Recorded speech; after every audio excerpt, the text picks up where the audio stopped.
Hey there, beautiful people, and welcome back to another episode of That's How We Roll, a podcast where I talk with motivating and inspiring women who are professionals, entrepreneurs, organization leaders, artists, and so much more. In this episode, I'm speaking with not one, but two fabulous entrepreneurs and founders of Bottoms Up Bagels, Michelle Bond and Joan Kanner. They are also co-hosts of the Proofing Stage podcast. Michelle is a Returned Peace Corp volunteer and has run 11 marathons. I guess that's how she's able to maintain her stamina and energy to run a business. Joan created the music streaming app Fugue that lets you hear what you want and forget what you don't. She applies all that knowledge and experience to debunk the myth that it's the water that makes a bagel good. So I just want to start talking, so let's welcome Michelle and Joan. Welcome, guys. Thank you. I feel like your description's so positive. It's like you perjured yourself for me. Joan invented these things, and she does whole hog butchery, which is true. Well, she I could. just want to add that. I mean, I'm just saying. You slip that in there. I'm so glad to have you guys here. No, we're excited. It's so nice to be connecting again. I know. I was thinking about it. It's been like 6 months at this point, which went very quickly. It went very quickly. Indeed, it did. But it didn't seem like it was quick to a lot of us. I mean, it seems like it was a long time, but, you know, we made it through. And so here we are. You both have had very interesting career paths. And as I said, Joan created this music app. Now, how did these paths end up with cream cheese and lox in the middle and bottoms up bagels? Like, how did this happen? Woof, Michelle, I think I'm going to start with something incredibly boring to get it out of the way. Okay. That's how I do. It's usually not your MO, so I'm a little Usually it's surprised not. to hear that, but- I'm staging this for all of us. So one thing, Ava's about like my prior career before starting Fugue, which unfortunately I had to wrap up, but maybe one day someone will find its genius and wish to pick it where it needs to go, is that I worked 15 years in grants and contracts management and social science research. So I already had experience with like really knowing how to go very technical on things, knowing how to ask people in survey work or focus groups to get people's opinion to help shape things. And certainly the compliance issue of like how to manage money and policy, and basically just how to keep people and things safe, like working with IRBs and whatnot. So that's the boring beginning to what makes Bub. Okay. Well, that's not really boring at all. I was hoping you would say that. I mean, I'm a geek myself, so I like the fact that you created an app that people use. They may not value what it does, but you did it. Heck yeah. Thank you. Absolutely. Yeah. And it was kind of the beginning of, and this is where the Venn diagram, I would say, in like value system around Bub or driving force with, Bottoms Up Bagels. We lovingly refer to it as Bub by its initials because it's a great acronym. It is a great acronym. Was unintentional, but we've come to like our child. But this idea of listening to, like, paying attention to the world, listening to what people are looking for, asking for, some of the struggles that they're having, big or small, right? Whether it's like a specific technology to meet that need in the case of Fugue, or a good bagel. And so the driving force is really like, how can we feel a little unsatisfied in certain areas of life. Like, I think we could be doing better or getting more. Is there a way that we can provide that for other people? So at a like philosophical level, that's the relationship between some of these things. But we had also always shared a dream of a food business. We grew up in Northern Jersey, and diners and bagel shops and counter service restaurants, and this kind of tough but loving customer service was really something that we were raised on, but then also missed when it wasn't a part of our regular life. So you decided to bring it to the people, bring Bub to the people. Pretty much, yeah. And I'm sure it was definitely iterations, and I'm sure Eva's, like, through your experience in your different roles, that It's like we went in like guns blazing with a full-on logo and like a full-on menu and a shop and all those things. It certainly was painstaking, the shaping of this business. Mm. Well, at least you've had some wonderful accomplishments in your business. You were named Baltimore's Best Bagel in 2018, and you were named a grand prize winner in the Lenovo Evolve Small Mentorship Contest, receiving mentorship from Queen Latifah. I mean, you were actually mentored by the Queen herself? We were, and it's really tangential. We'll discuss that first, of course, but this is also like a reason why we met you Oh. in many ways, that we were scouting to do some craft service in your area of the world, and we had known like there were different kitchens to check out. And by the time we were going to be getting a contract to do like our first work, unfortunately the strike hit, which I know is like near and dear to you. So we had to put pause on that. But we wanted to test out the kitchen anyway. And we knew that WGA could definitely use some grub. So that sent us up to you. But we didn't have that contact with Queen Latifah and her staff, we would not have known about the kitchens that we used to make sure we could feed you guys. Oh, wow. And you know, those kitchens, I know a lot of people in food service business that have their own businesses, but you can't cook out of your own home for a business like that. So I know that these kitchens exist. So that was quite fortuitous. Then you ended up right where you needed to be.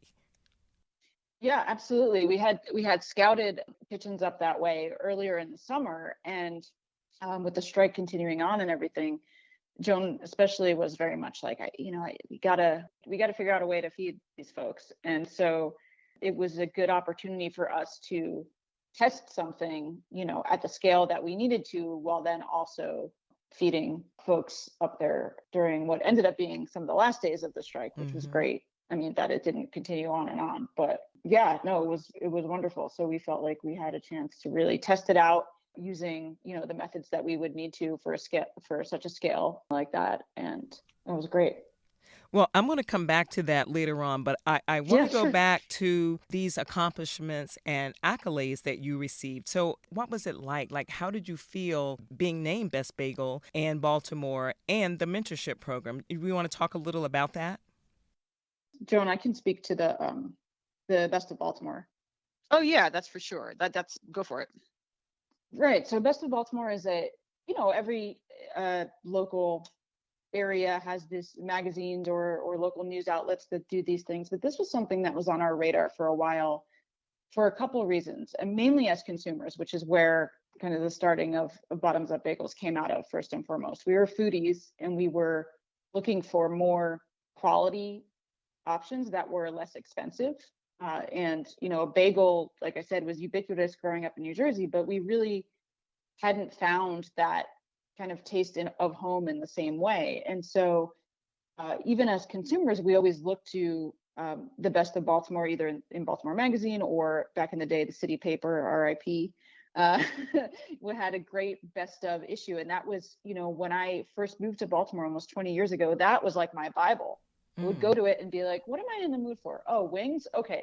This is, that's how I found all my go-to spots. And like some of them are still around. And so all that is to say, while we were not seeking these kinds of awards, it was definitely a big deal when we received, and especially the Best of Baltimore one in 2018, because at that point we were still operating out of a shared kitchen space and doing just pop-ups. We didn't yet have our brick and mortar. And for the most part, traditional brick and mortars and restaurants were the ones getting these kinds of awards. So it felt even more, it was even more of a source of pride, because these were folks who, I guess, had come to farmers markets or had heard about us and had what we were preparing in the style that we were preparing it at, one of a number of farmers markets or brewery events in the area. And to get enough buzz, even in that capacity, to get named an honor like this was a pretty big deal. That is a big deal. And then how did the mentorship contest come about? Ironically, the previous, basically a few months before we even know that the contest actually existed, we were doing an event. So we had like the roadshow, which is a larger event that we take on the road, and it's like multi-day, and it's like very extravagant in terms of menu and staffing. But for larger markets like Boston, we end up doing what we call a testing the waters event, because number one, we really are literally testing the water to tweak things to make sure our bagels come out as we expect them to. But also it's good to have like a smaller group, like a true focus group. And the one we did in Cambridge was special to me, in part because it also was a group of people who all work in neuroscience, which is a really interesting, if you said nerding out, Avis, so this was like the ultimate group. And there was one person there who was really like charming. And she just says, gosh, Joan, you know, are you impressed by anyone? Because I do have a bit of an attitude, and like I'm more impressed by what people do than what they say. And like, I don't really have like, you know, like I don't like fangirl over anybody. But as soon as she asked that, my answer to her was Queen Latifah. Literally was my answer. And then a month later, I heard about this contest. And I was like, yeah, money, blah, blah, blah. Yeah, equipment, blah, blah. I'm like, Queen Latifah. It's all I knew. So we put all of our efforts together. We scripted out the quick video for it. We worked with a local filmmaker to make sure we can like piece together some like a really good application. And then when we realized we got to a finalist candidacy, which I think also happened because I had so many Queen Latifah Easter eggs in the damn script, but who knows, was that like, you know, we were able to band together, to me, like not the people who care about the award, but the people who would see us day in and day out. We had just such a large group of people in Baltimore City that we refer to as bubbalas. And those are the people who got us to the point of winning. Wow. Yeah, and I can just two more things on that, because I feel like we had done a number of, by now you know a little bit of Joan's personality, Avis, and you know, during COVID we had done these little like parody videos, in large part to just like give our customers something. I mean, yeah, we were operating, but just to kind of like happy distraction, just a little bit of playfulness during, you know, it's hard to remember how dark some of those days were. And so we had this like, and we've always had like a creative aspect to the business, which seems strange for a bagel shop until, you know, you meet Joan.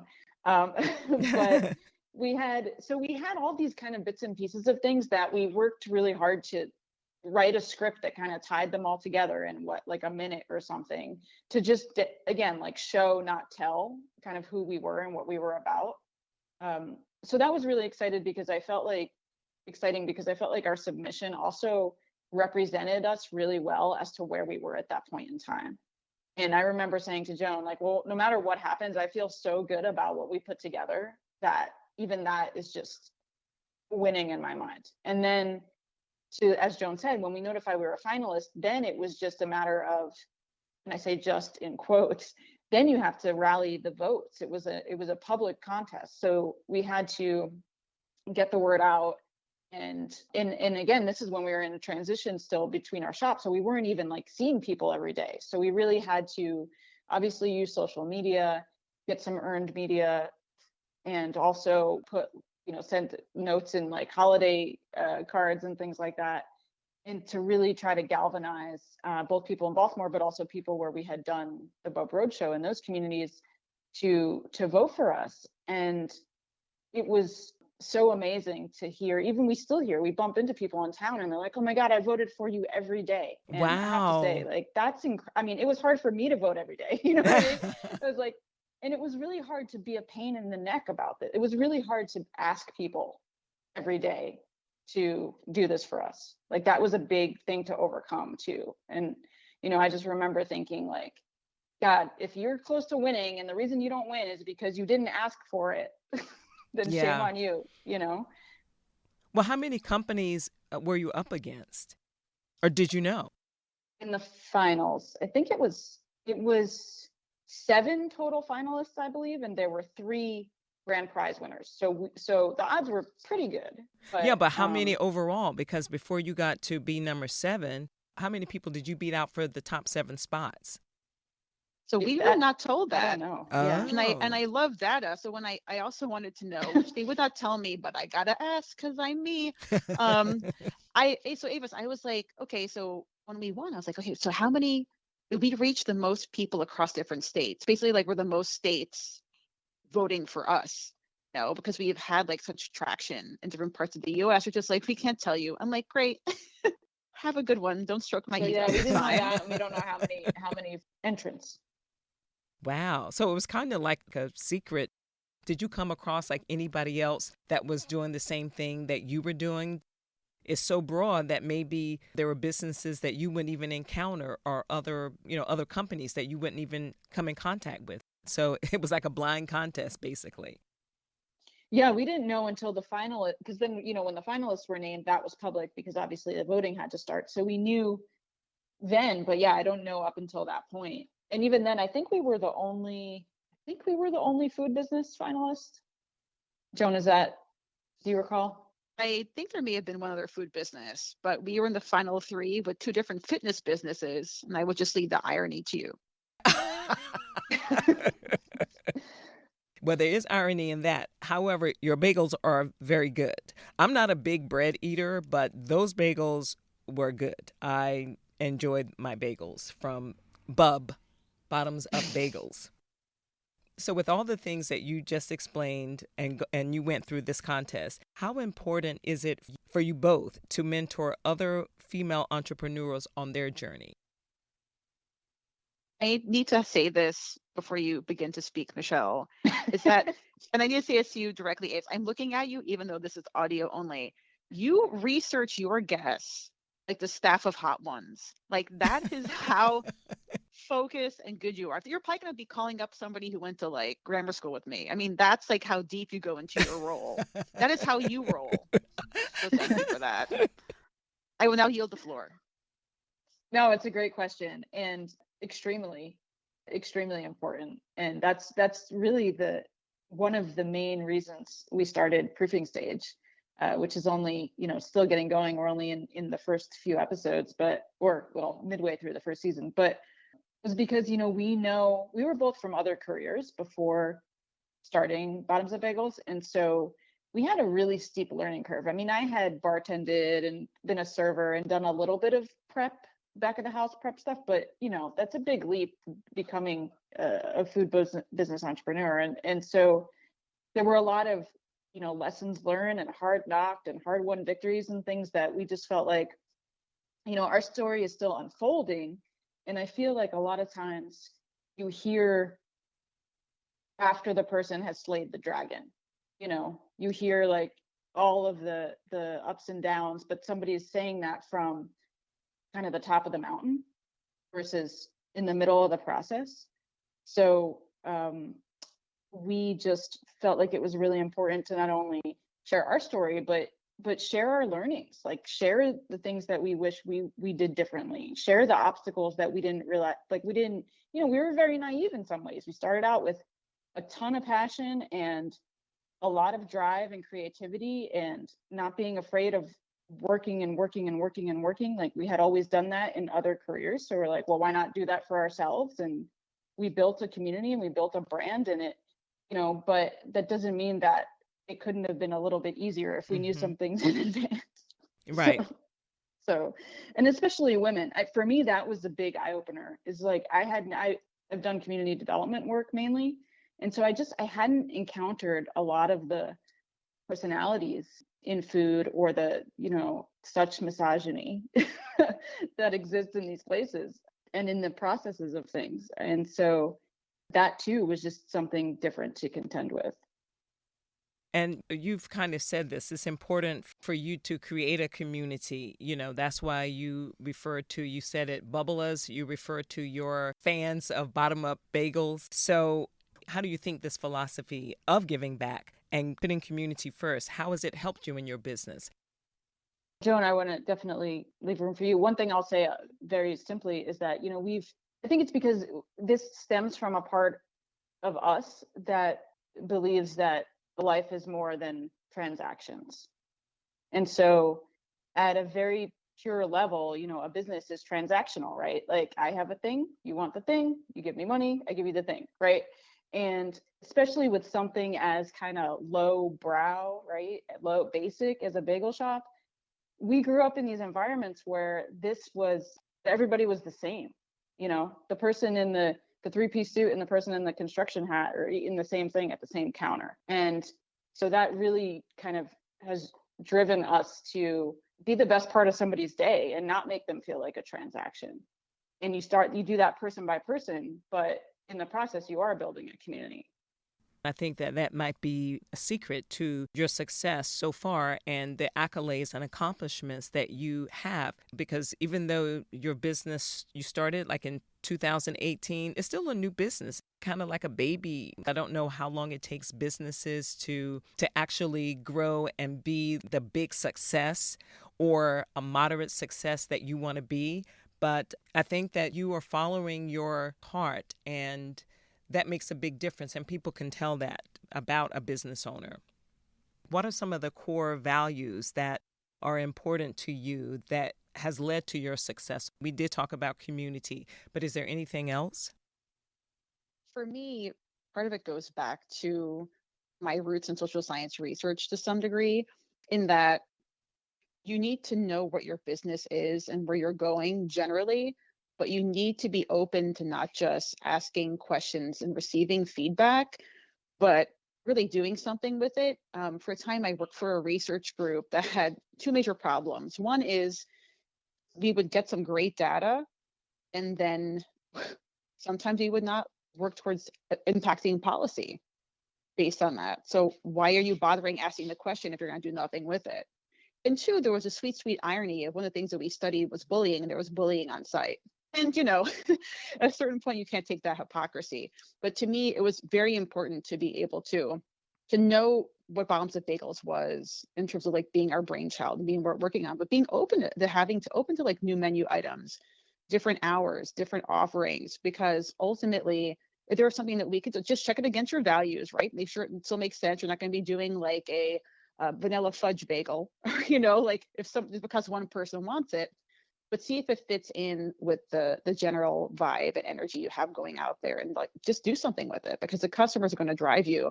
In terms of what motivates me, a lot of it's just been how hard our customers work, how interesting they are as people, and to for a split second to realize that they reflect Michelle and me and our business ethos, to me is just so beautiful and overwhelming.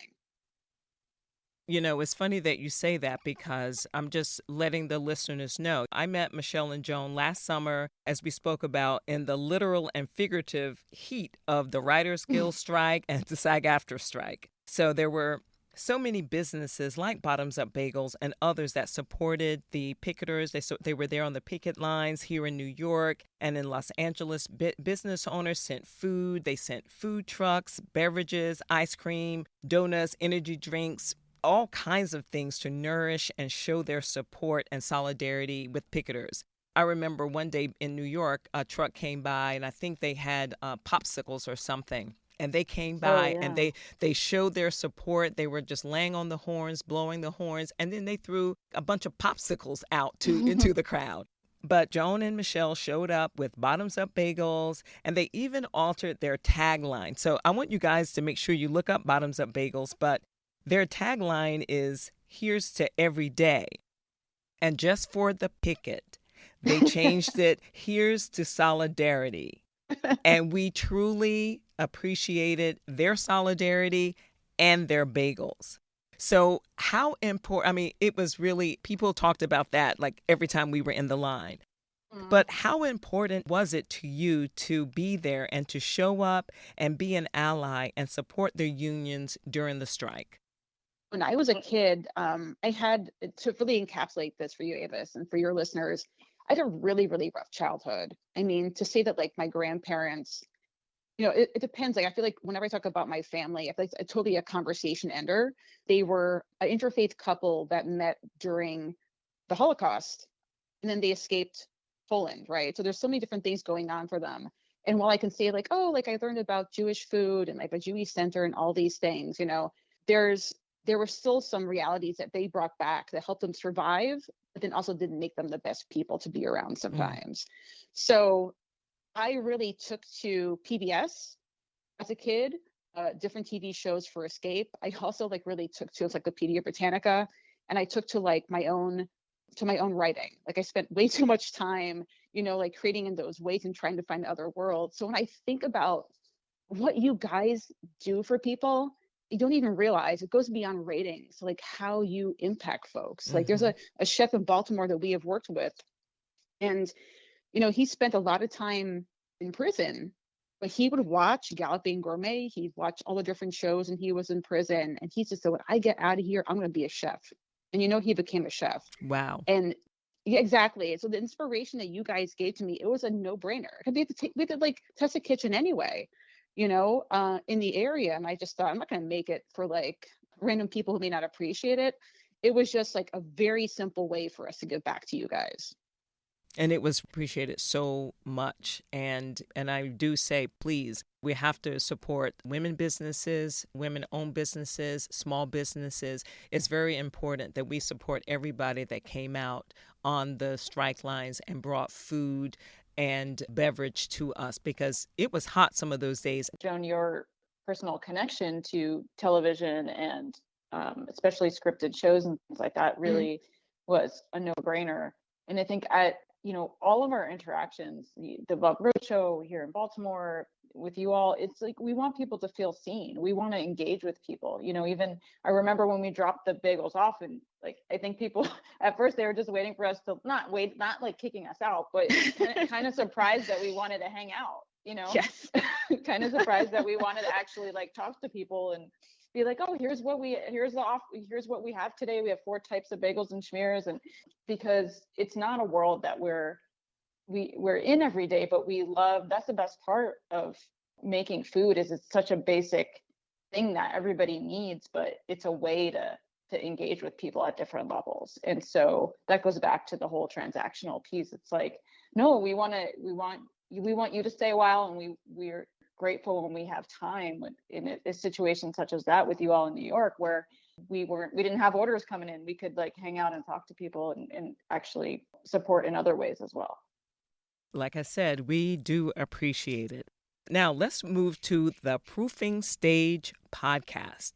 The only thing I know about proofing is it's a stage of bread making, and that's about all I know. I don't make bread, at least not yet, but I'm sure that the process had something to do with the title. So tell us a little about the podcast.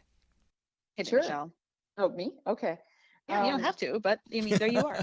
Here I am. Yeah. So basically, this is a podcast for entrepreneurs, mainly women, minorities, non-binary folks, but I think it's something that everybody could get something out of. It's, we talk about it as the space between, which is where the proofing metaphor comes in, and I can share a little bit about that in a second. But we talk about the podcast itself as a pod for entrepreneurs, talking about the space between Atta Girl and I Told You So.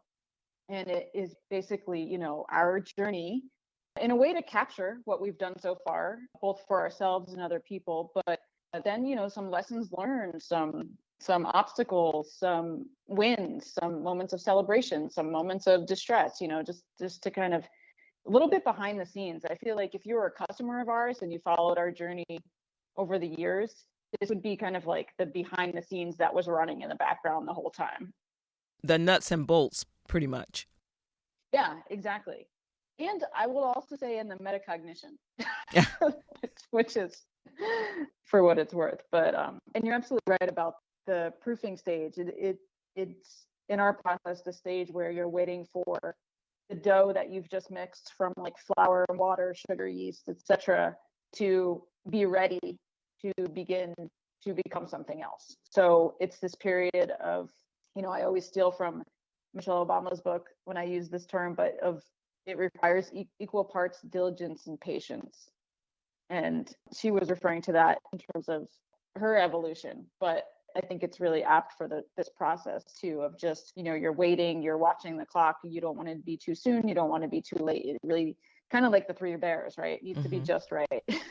So when it comes to what we're trying to do with the podcast, which is capture our process and build a community of other entrepreneurs and business owners, and those in food business and those who are maybe thinking about just starting out, creating a space, that space in between you're getting going and you've succeeded or not succeeded, and what happens in the middle there.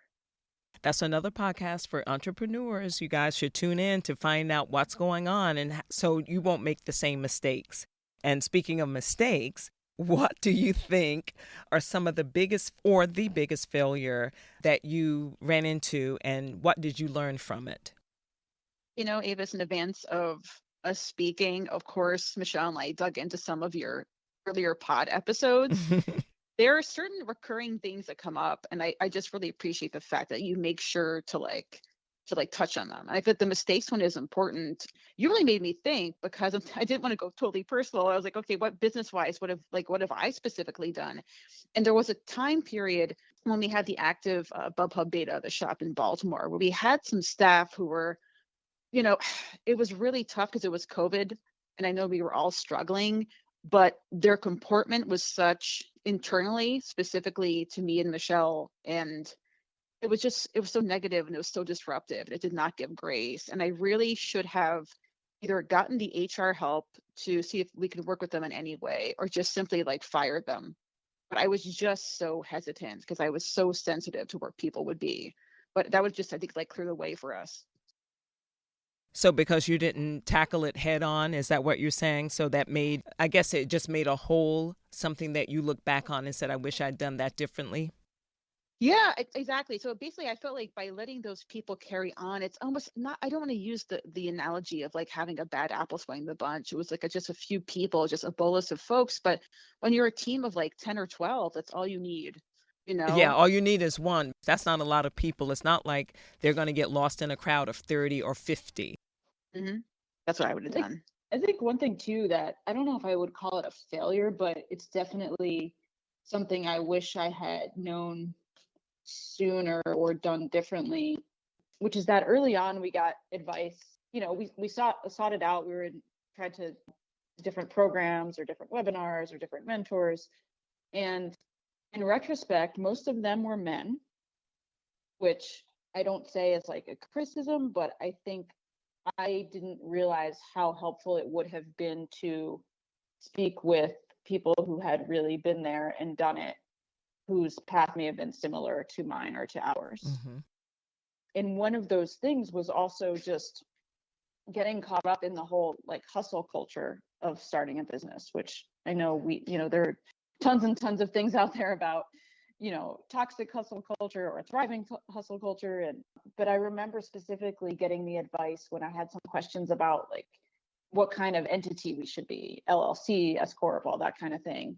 And I remember somebody saying, and I really took this to heart, oh, just, don't worry about any of that stuff. Just make as much money as you can, and then you can pay people to figure that out for you, which seemed to make sense. But what it did was kind of perpetuate for me this just keep grind, make enough. So even in terms of hiring management and things, we waited way too long to do that.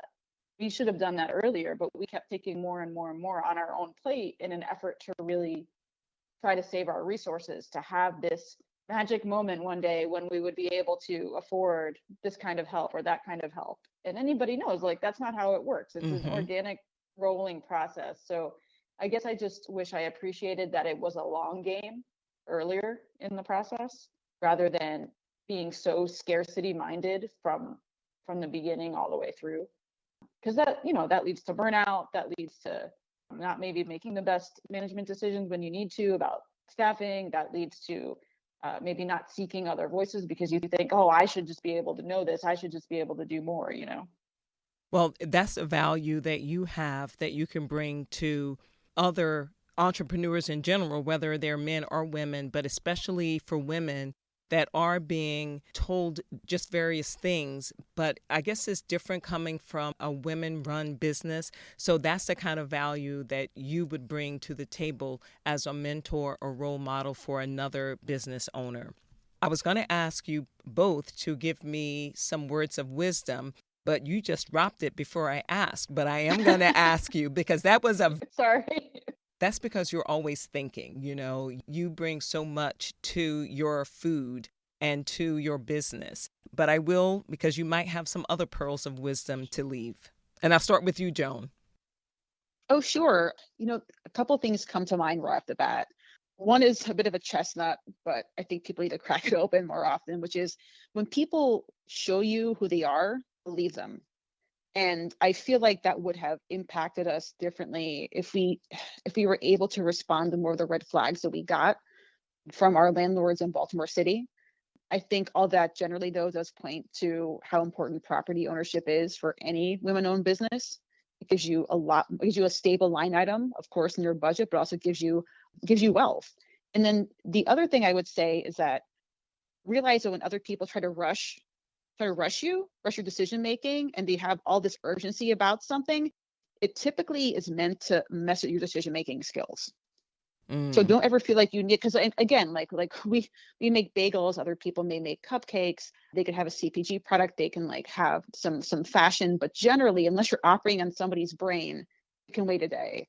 And that's what people do when they scam you too, generally, like bank scams and whatnot. So just take the time, just sit in your power for a second, literally sleep on it, and then realize that you're worth waiting for in terms of your decision. That's a nice pearl. Michelle, drop one on me. I mean, the first thing I would say is just know who you are, which is cliche at this point, and but it's applicable to obviously so many different things, but particularly as a business, I just feel like, even when things haven't gone our way, we've made those decisions with a lot of thought, with an understanding of the potential outcomes as much as anybody can know.